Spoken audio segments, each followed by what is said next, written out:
They thought it would be easy, my friends. They thought walking away from you would feel like freedom, like cutting a string and finally being able to breathe. They told themselves they were done, that you were replaceable, that your presence was something they could just erase. At first, they might have even believed that lie. But here's the truth, and you need to hear it in the calm, steady voice of someone who's been there. Distance has a way of telling the real story. You see, Carl Jung once said, "What you resist persists." And right now, whether they admit it or not, your absence is the thing they keep resisting, which means it's the thing that won't leave them alone. Think about it, folks. When you take a step back, when you stop chasing, when you no longer send those just checking in messages, you leave behind a space. And that space isn't empty. No, it's full of echoes, full of the weight of every laugh, every look, every moment they thought they could shrug off. You've given them something they can't replace, and now, no matter where they go or who they talk to, there's this quiet whisper in their mind reminding them of what they walked away from. It's like a song they can't get out of their head, even if they try to drown it out with noise. The Stoic in you understands this better than anyone. We don't control what people think, but we do control the energy we give. You stopped giving them the chase, the attention, the constant reassurance. And in doing so, you've given them the one thing their ego can't handle: silence. And silence, my friends, is not weakness. Silence is a mirror. It forces them to look at themselves, and sometimes that reflection is hard to face. They start wondering why you're not there anymore. They replay moments they once dismissed. They begin to question if they made a mistake. And the more they question, the deeper your absence cuts into their world. I want you to imagine this: a room with a chair in the corner. That chair used to hold you. Every day they would glance at it without thinking, because you were always there. But now it's empty. At first, they don't notice. Then, one day, they do. And from that moment on, every time they look at that corner, all they can see is what's missing. That's the power of distance. That's the truth the world won't tell you, because they'd rather you believe you have to chase. You have to beg. You have to convince someone to value you. But no, my friends, true value speaks in absence. So I'm telling you right now, stay calm, stay in control. Don't break the silence just to feed their ego again. Let them feel the weight of that empty space. Let them hear the echoes of your laughter in moments when the world around them is quiet. This isn't about revenge, and it's not about proving them wrong. It's about proving yourself right. Proving that you are enough without their approval, that your worth does not shrink just because someone else couldn't see it at the time. One day, and mark my words, they will circle back, not because you begged, but because your absence became the loudest voice in their life. They will come back because distance didn't erase you. It burned your image deeper into their mind. And when that day comes, you'll realize something even greater. You never needed them to complete you. So here's what I want you to do, my friends. And I'm not asking, I'm telling you, because you need this burned into your mind like fire on steel. Go to that comment box right now and write it. I am the prize. Don't just type it like you're filling out a form. Type it like you're making a promise to yourself. Type it like the world is watching and you're finally declaring who you are. And when you hit post, let it be the moment you stop chasing, stop begging, stop shrinking. Let it be the day you stand up in your own worth. If this spoke to you, and I know it did, because deep down you've been waiting for someone to tell you exactly this, then hit that like button so I know you're with me. Subscribe, because we're not done, not even close. Stay with me. The next part is where the shift truly begins. 1. The day you stopped chasing. Imagine this, folks. Really picture it in your mind. The day you stopped chasing wasn't some dramatic storm with doors slamming and voices raised. Number. It was quiet. So quiet it almost felt unreal. You didn't send that "good morning" text. You didn't ask if they made it home safe. You didn't find some small excuse to hear their voice. You simply stopped. And in that stillness, something powerful began to move, not around them, but inside them. At first, they felt the rush of control.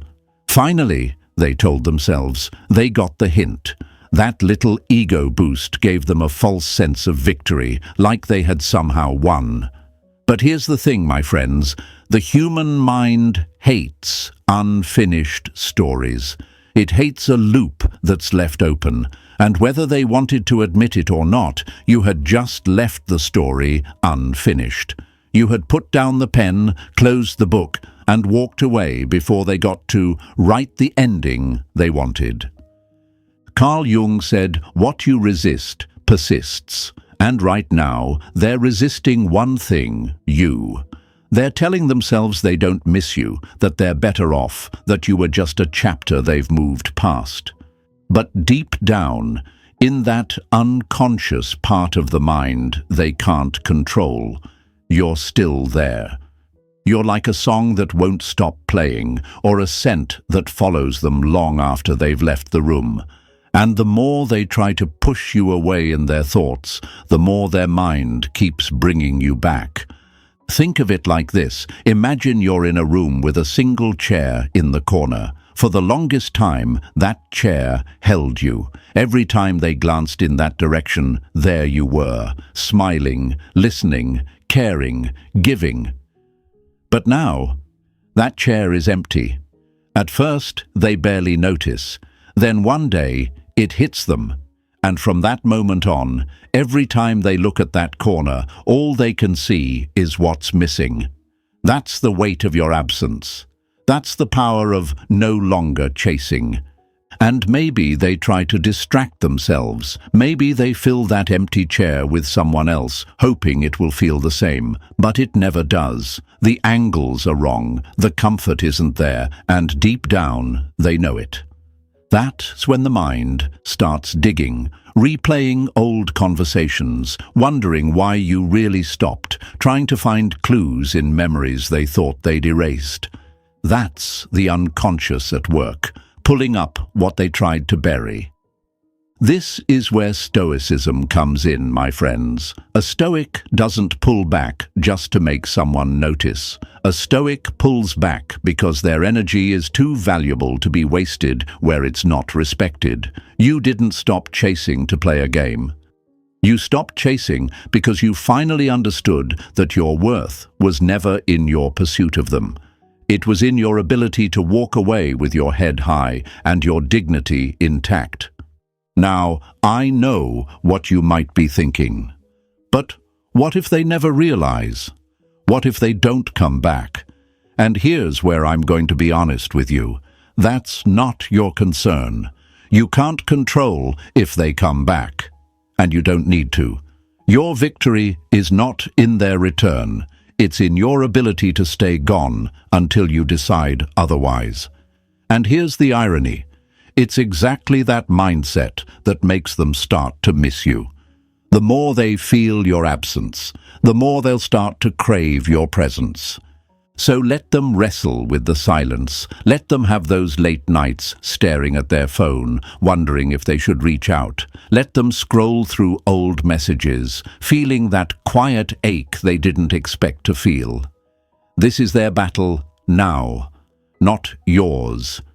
Your job is to stay grounded, to keep your energy focused on yourself, to become so steady that nothing they do can shake you. And one day, maybe sooner than you think, they'll feel that pull too strongly to ignore. They'll come back, not because you begged, but because they finally realized they had something they couldn't replace. That's the power of stepping back. That's the moment you'll see how much strength you've built. So right now, I want you to seal this into your mind. Go to the comments and type it, not halfway, not quietly. Type it like you're declaring it to the world. I do not chase. Let that be your anchor. Let that be the reminder that you don't have to prove your worth to anyone. 2. The empty chair effect. Imagine this, my friends. They walk into the same room they've walked into 1,000 times before. Everything is familiar. The light coming through the window, the faint hum of the refrigerator, the smell of their morning coffee. But then their eyes land on that one spot. The spot where you used to be. The chair is empty now. Not just physically empty, but hollow in a way that no one else can quite understand. That's the thing about your absence.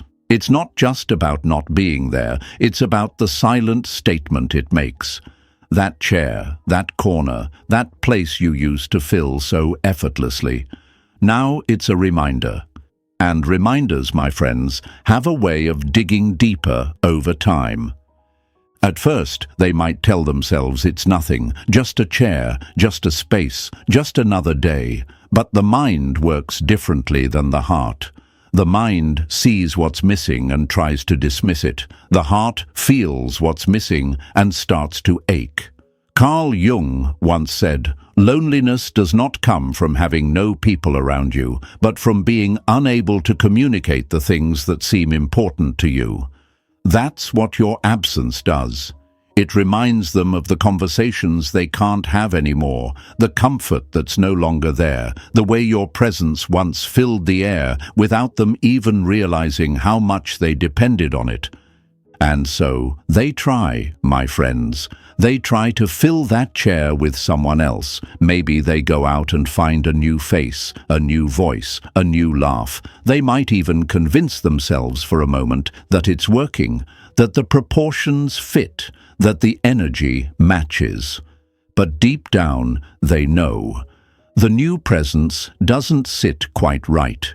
The timing is off. The feeling isn't the same. It's like putting the wrong puzzle piece into the right spot. You can force it, but you'll always see the cracks.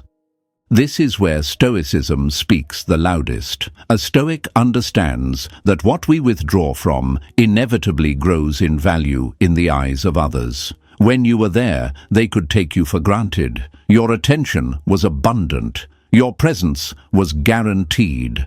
But the moment you stepped back, scarcity began its work. What was once ordinary has now become rare, and rare things, my friends, rare things are never forgotten. The empty chair effect is more than just a metaphor. It's a psychological reality. Humans attach emotions to places, objects, and moments. That chair in the corner, it's no longer just a piece of furniture, it's a trigger. Every time they see it, they don't just see wood and fabric, they see the ghost of your presence. They remember the way you leaned forward when you laughed, the way you tilted your head when you listened, the way your energy seemed to spill out into the room. They remember it without meaning to, and every memory deepens the sense of loss. And here's the truth they won't admit to anyone. They start to fear that they'll never find that feeling again. That maybe it wasn't the chair, or the room, or the moment. Maybe it was you all along. That's when the longing begins to creep in, slow and unshakable. They start looking for you in other people. They start searching for that exact shade of comfort, that exact weight of connection. And the more they look, the more they realize how rare it truly was. This is why your silence, your absence, your decision not to rush back into that chair is so powerful. It's not about playing games, it's about letting them learn the lesson they refused to see when you were there. You're not just a body that fills a space. You are a presence that shapes it, and without you, that space will always feel incomplete. So hold your ground. Don't rush to fill that chair again just because they notice it's empty. Let them sit with the emptiness. Let them feel the scarcity. Because in time, that ordinary moment, walking into a room and seeing you there, will become the thing they crave most. And right now, I want you to lock this truth into your mind. Go to the comments and type it in bold, in caps, like you're branding it into your future. My absence has power. Say it to yourself every time you wonder if they've forgotten you. They haven't. 3. The memory triggers they can't control. Imagine this, folks. They think they've moved on. They think they're free. They go about their day telling themselves they don't think of you anymore, that you're just a closed chapter in a book they've already shelved. But the truth? The truth is, memory is a rebel. It doesn't follow orders. It doesn't obey timelines. It doesn't care about pride. One moment they're walking down the street, completely lost in thought, and then, there it is. That cafe. The one where you once sat across from them, sipping coffee, smiling at something they said. Suddenly, they're not in the present anymore. They're right back there, in that exact moment, replaying the details they thought they'd forgotten. This is how it works, my friends. The mind doesn't store memories in neat little boxes we can lock away. It stores them in layers, tied to smells, sounds, sights, and even the smallest details we don't notice at the time. That song that plays in the background at the grocery store. It was playing the night you both stayed up late, driving around with the windows down, talking about everything and nothing. That scent on a stranger's jacket. It's the same cologne you wore the night they first realized they were falling for you. They didn't plan to remember these things. The memories ambush them. Carl Jung understood this better than anyone. He believed the unconscious mind speaks in symbols, in images, in sensations. You may be gone physically, but you're still woven into the fabric of their sensory world. You're not a thought they can simply choose not to think. You're a symbol now. And symbols don't fade just because we will them to. In fact, the more they try to push you out of their mind, the more you pop up in ways they can't anticipate. That's the strange, stubborn power of the human mind. It will protect certain memories, whether we like it or not. And here's what they won't admit, not even to themselves. These triggers don't just remind them of you, they make them feel you again. For a split second, you're there, not in the flesh, but in the emotion. The warmth, the laughter, the quiet comfort you brought into their life. And because you're no longer around to provide it, the feeling becomes bittersweet. It's longing mixed with loss. It's wanting something and knowing they can't have it. At least, not right now.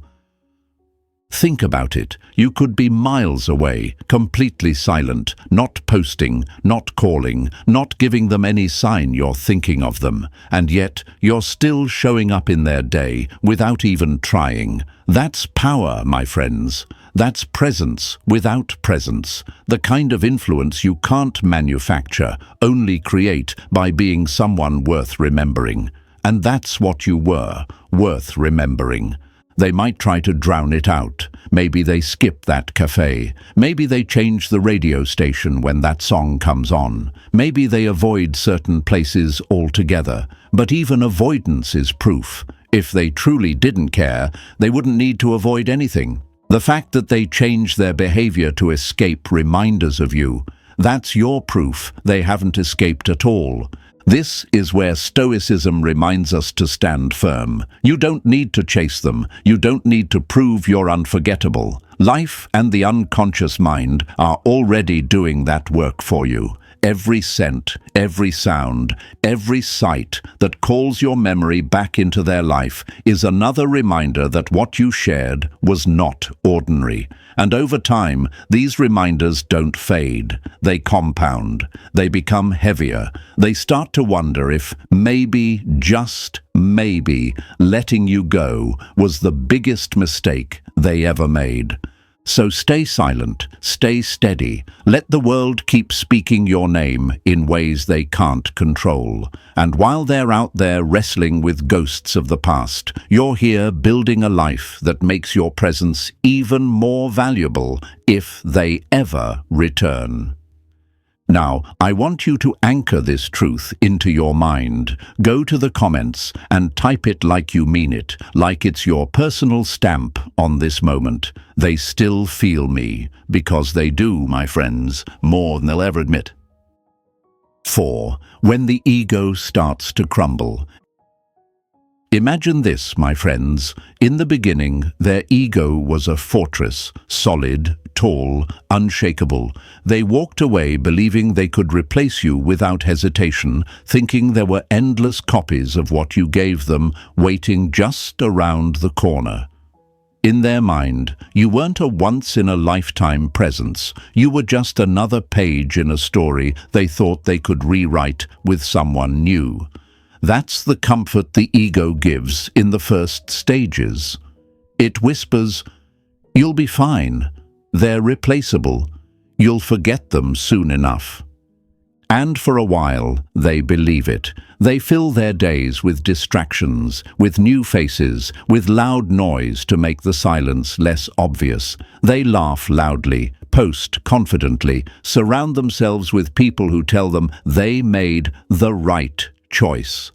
On the surface, the fortress holds. But here's the thing about ego, folks. It's not made of stone. It's made of glass. And glass, no matter how polished it looks, always cracks under pressure. The pressure begins subtly. A stray thought here, a memory there, that one trigger they didn't expect. Maybe it's a phrase you used to say, or the way someone else's laugh almost, but not quite, sounds like yours. At first, they shake it off. But the unconscious mind doesn't just go away because the conscious mind says so. Carl Jung said, "Until you make the unconscious conscious, it will direct your life and you will call it fate." And this, my friends, is where the cracks start to appear. The more distance grows, the harder it becomes for them to convince themselves you were easily replaced. They look at the people around them now and realize the connection feels different, and not in a better way.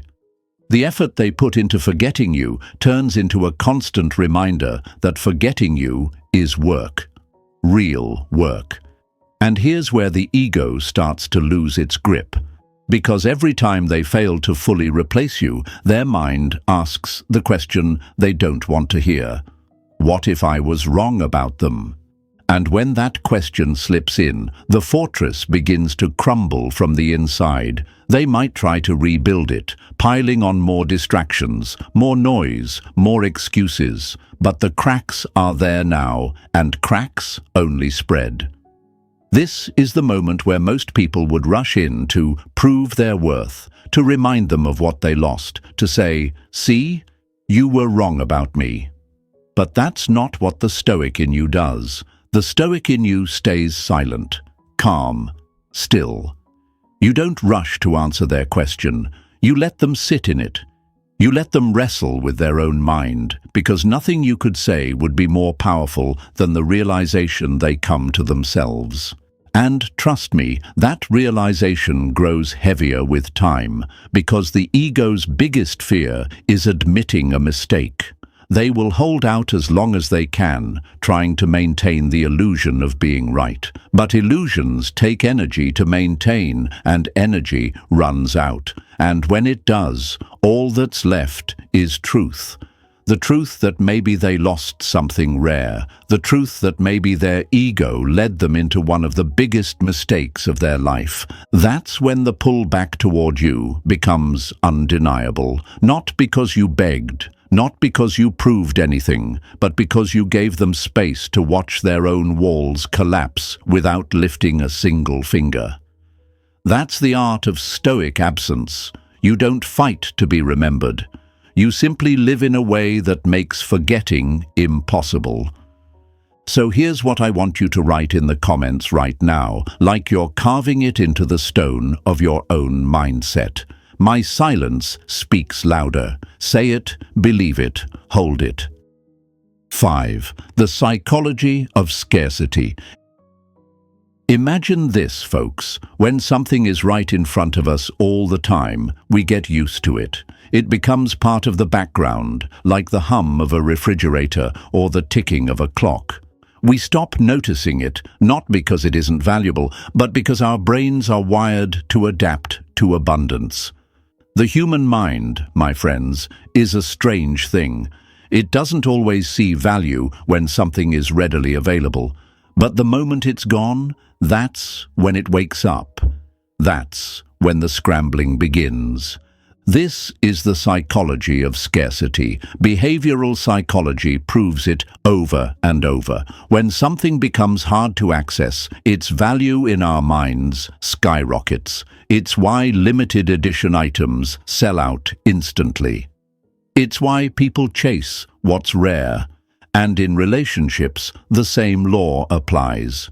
When you were always there, answering messages quickly, showing up without hesitation, giving without question, you were abundant.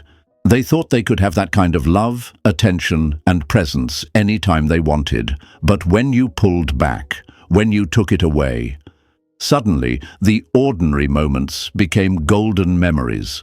They no longer replay the arguments in their head. They don't sit there thinking about the disagreements or the small annoyances. That's not how memory works when scarcity takes hold. Instead, they remember the warmth in your voice. They remember the way your eyes lit up when you laughed. They remember the way it felt to be understood without needing to explain themselves. They remember the way you made them feel safe. And once something like that is gone, every small comfort it gave becomes amplified. Carl Jung said, "You are what you do, not what you say you'll do." You didn't tell them you were rare, you showed them by being present in a way most people aren't. And now that you're gone, they're starting to realize they can't just walk outside and find the same thing on the next street corner. Scarcity has shifted the way they see you. What they once thought was replaceable has now become the standard against which they measure everyone else. And that's a standard few, if any, will meet. Think of it like air. We don't think about breathing when it's plentiful, but hold your breath for long enough and every second becomes precious. Your presence was like air to them. They didn't think about it until they were gasping for it. And now, every person they meet feels like a shallow breath compared to the deep, full inhale you used to give them. This is where the Stoic in you holds the line. You don't run back the moment they realize your value. You don't give them what they've only started to appreciate because scarcity's magic hasn't done its full work yet. You let them feel the gap. You let them notice the absence every day until the pull becomes undeniable. Because when they finally come back, it won't be casual. It won't be just checking in. It will be because the memory of what you gave, the laughter, the calm, the connection, has become something they crave, like water in the desert. And you, my friends, will understand that this is the power of holding back, of knowing your worth, of letting scarcity speak for you. Right now, I want you to make this part of your mindset. Go to the comments and write it in bold, in caps. My worth multiplies in silence. Let that be the truth you carry. 6. The internal tug of war. Imagine this, folks. At first, they were confident in the story they told. They walked away and declared to anyone who asked, it was the right choice. They even had a list of reasons ready, things you supposedly did or didn't do, ways you weren't the one, excuses dressed up as logic. On the outside, they sounded certain, but here's the thing. Those explanations weren't really for the people they were telling. They were for themselves. Every time they said, I'm better off without them, it wasn't reassurance for others. It was damage control for the cracks starting to form inside. Carl Jung once said, everything that irritates us about others can lead us to an understanding of ourselves. And here's where the shift begins. The longer you're gone, the more they start noticing qualities in you that they can't seem to find anywhere else. At first, they don't want to admit it. They push it down. But then, someone laughs. And it's not your laugh. Someone listens, but they don't listen like you did. Someone touches their hand, but it doesn't feel the same. Slowly, their mind starts stacking up these comparisons, and without realizing it, they're projecting what they miss about you onto the people around them, and resenting those people for not measuring up. It becomes an internal tug of war. On one side, their ego is still clinging to the decision they made. It's telling them, don't go back. Don't admit you were wrong. You're fine. On the other side, their heart is whispering, but nobody else feels like them. Nobody else understands me like they did. This is where it gets uncomfortable for them, because the human mind hates contradictions. We like our choices to make sense, to be right. But when reality starts proving us wrong, that's when the sleepless nights begin. Picture it, they're at a gathering, laughing with friends, feeling good, and then someone casually says your name. Their heart skips, their chest tightens. They quickly cover it up, maybe even roll their eyes or change the subject. But inside, a whole wave just hit them.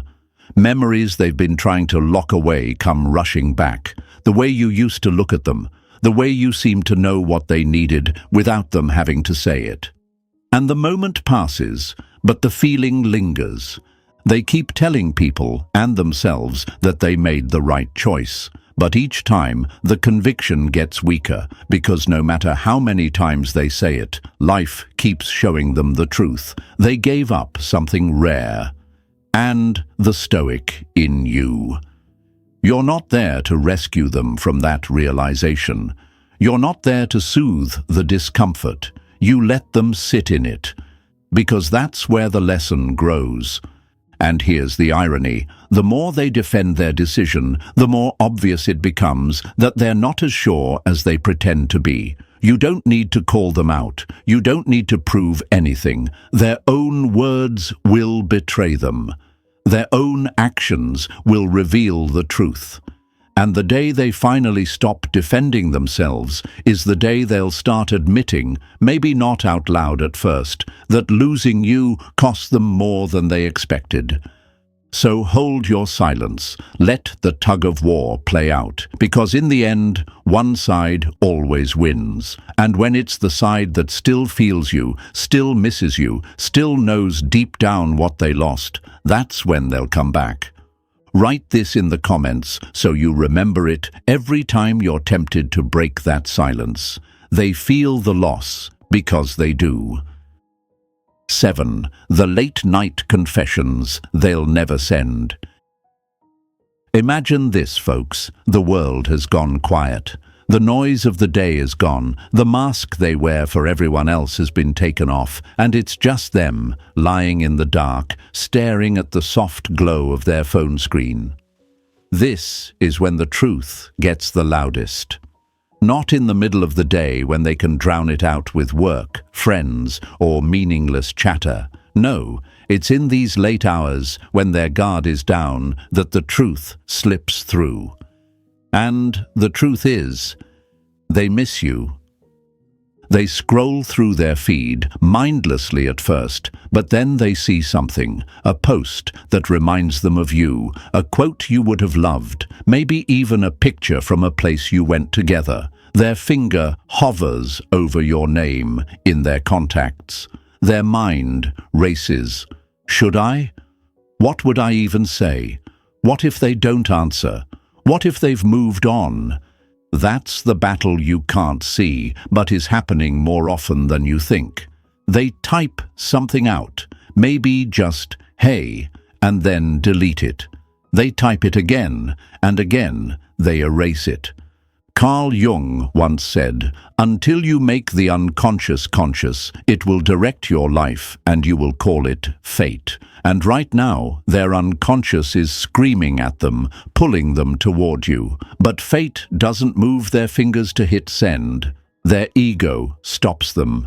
The same ego that let them walk away now keeps them frozen, worried about what reaching out might mean.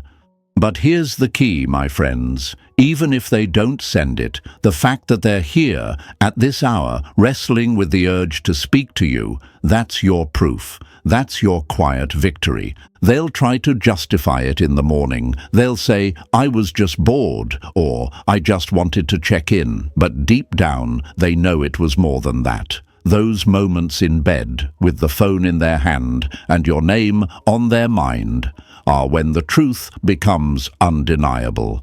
They still feel your absence like a weight. They still long for the connection they can't find anywhere else. And because you remain unmoved, because you haven't rushed in to make it easier for them, they're forced to sit with that ache. This is where Stoicism serves you best. You don't react to every pull they feel. You don't break your silence just because you sense their longing. You let them fight their own internal war, because that's where change happens. That's when the cracks in their certainty widen. That's when the thought of you becomes less of a passing idea and more of an unshakable presence in their mind. And here's the beauty of it. The longer they hold back, the stronger the need becomes. One night turns into two, two turns into weeks. And before they know it, they're thinking about you almost every night, wondering if you're thinking about them too. That's how absence transforms into a pull they can't resist forever.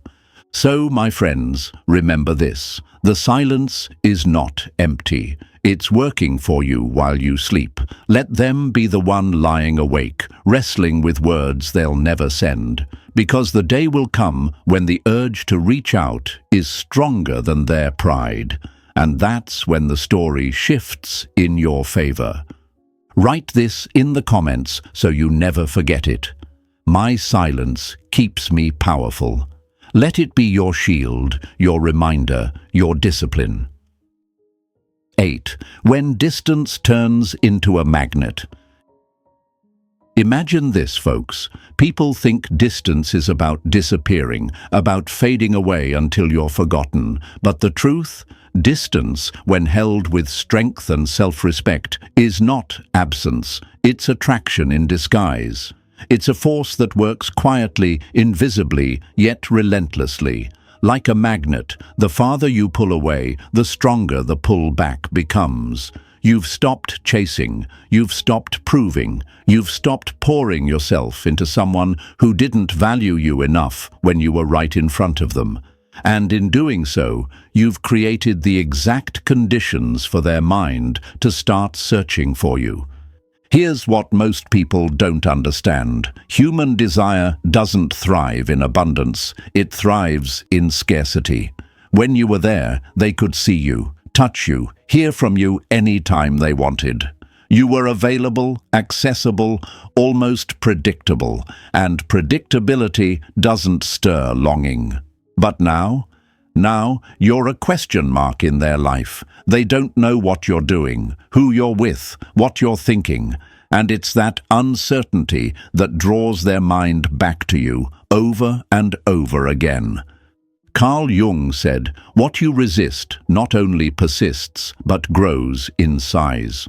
Right now, they're resisting the pull. They're telling themselves not to think about you, not to wonder, not to care. But the very act of resisting you is keeping you alive in their mind. It's like trying not to think about a song.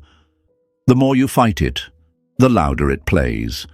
And every day that passes, your absence doesn't erase you.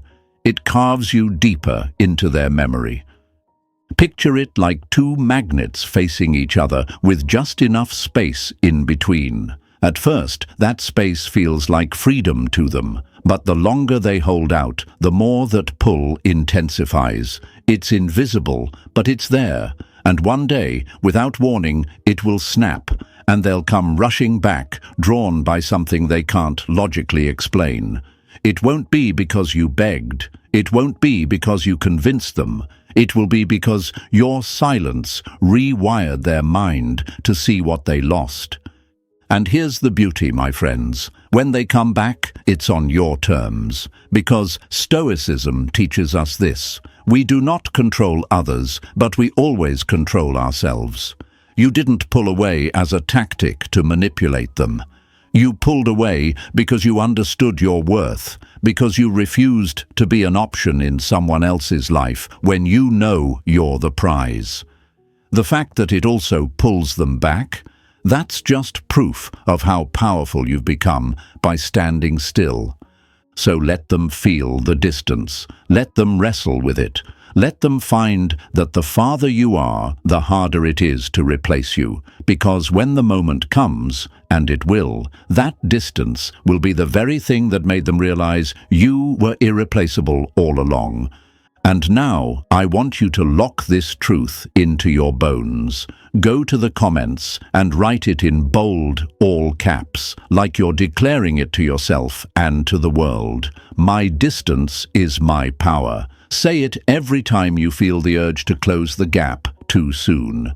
And if this message spoke to that strong, quiet part of you today, press that like button, subscribe, and stay with me, because this is where the story turns and the power shifts entirely into your hands.